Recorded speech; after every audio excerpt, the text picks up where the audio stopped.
नमस्कार, मैं Harishankar Yadav bright teacher academy में आप सबका हार्दिक स्वागत करता हूं। मैं इस वीडियो में लेकर आया हूं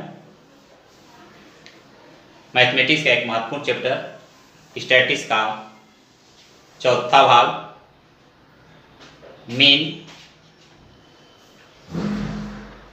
according to class interval.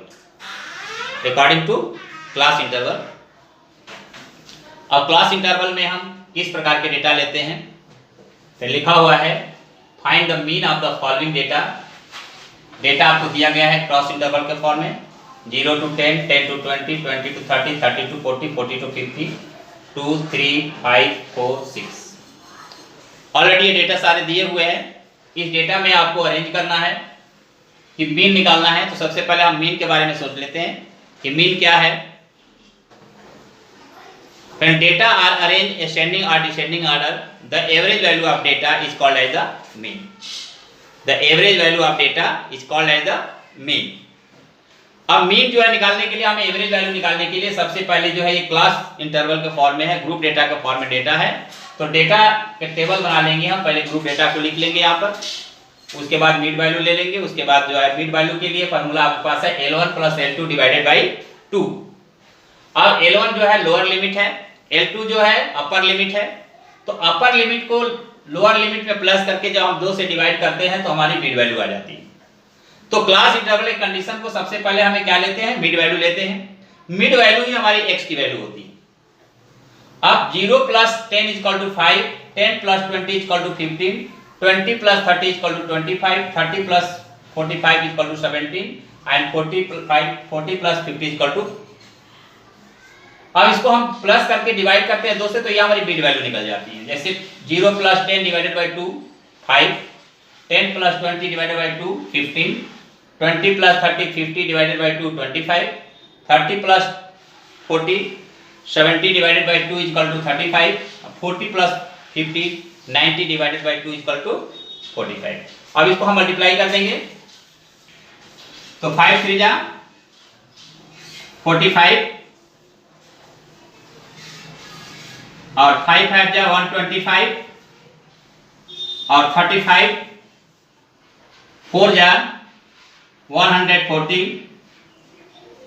And 6 5 जा 30, 6 4 जा 24 और 3 27। अब इनको हम प्लस कर लेते हैं। ये हमारे पास डेटा है। इस डेटा में ऐड कर लेंगे 5 5 10 10 10 20। अब इनको प्लस कर लें। इनको प्लस करने पर हमें क्या मिलेगा, 5 5 10 के 0 कैरी 1 2 6 2 8 12 and 7 19 and 3 to 5।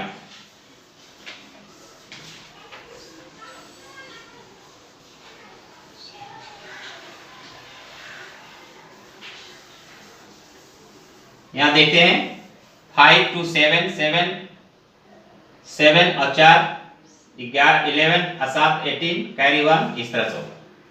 अब हमारे पास फॉर्मूला आएगा क्या, mean equal to sigma f into mid value upon sigma f। इनको हम सिग्मा f ले सकते हैं। यह sigma f into mid value हो जाएगा। अब इसमें हम पुट कर दीजिए 580 डिवाइडेड बाई 20, 0 से 0 काट के 2 2 जा 4 2 9 18 29। ये आपका मीन आ जाएगा 29। इस प्रकार से जो हम डेटा का जो है मिड वैल्यू निकाल सकते हैं, मीडियन निकाल सकते हैं। मिड वैल्यू और मीडियन में यह डिफरेंस होता है कि हम जब कभी भी ग्रुप डेटा होता है तो ग्रुप डेटा के लिए हमें मिड वैल्यू निकालना बहुत जरूरी होता है। मिड वैल्यू के बिना हम वैल्यू नहीं निकाल सकते हैं। तो इस प्रकार से हम देखते हैं कि किस प्रकार से ग्रुप डेटा की मिड वैल्यू निकालते हैं। कैसे फॉर्मूला लिखते हैं। मैथमेटिक्स का क्वेश्चन सॉल्व करने के लिए सबसे पहले आपको ध्यान रखना है कि क्वेश्चंस में क्या क्या दिया गया, केयरफुली उसको ध्यान से पढ़िए। पढ़ने के बाद सोचिए क्या पूछा गया है, उसके लिए हमें कौन सा फॉर्मूला अप्लाई करना है।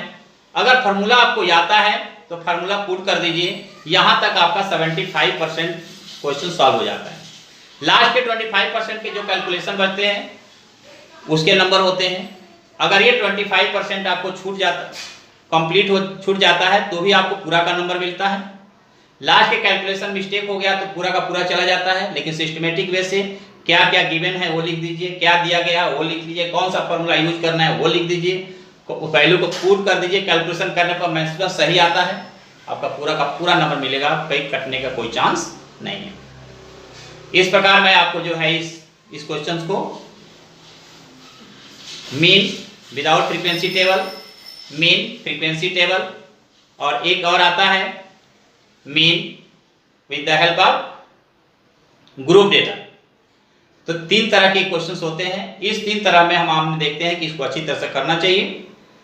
अब इसमें कुछ और है, जैसे step deviation method, mean find करने की कई मेथड्स हैं। ये तो हम सिंपल मेथड आपको बताए हैं। नेक्स्ट वीडियो में आपको दिखाएंगे कि स्टेप डेविएशन मेथड क्या होता है, एक्ज्यूम मेथड्स क्या होता है, यानी simple method, assume method, step deviation method. अब स्टेप डेविएशन मेथड्स अभी फिलहाल सीरीज से हट चुका है, अभी आपको 2 ही निकालना है, एक्ज्यूम मेथड्स और सिंपल मेथड्स, डायरेक्ट मेथड जिसको करते हैं। तो डायरेक्ट मेथड सॉल्व करने के लिए कोई दिक्कत नहीं है, डायरेक्ट मेथड से आप सबको निकाल सकते हैं। पेपर में ऐसा कोई कंडीशन नहीं आता है। अगर आता है तो 2 मेथड और सीखे, 1 मेथड और सिखाएंगे। नेक्स्ट वीडियो में आपको देंगे कि स्टेप डेविएशन मेथड से हम कैसे मीन फाइंड कर सकते हैं। ठीक है, तो फिर मिलेंगे अगले वीडियो में। तब तक के लिए नमस्कार, जय हिंद, जय भारत।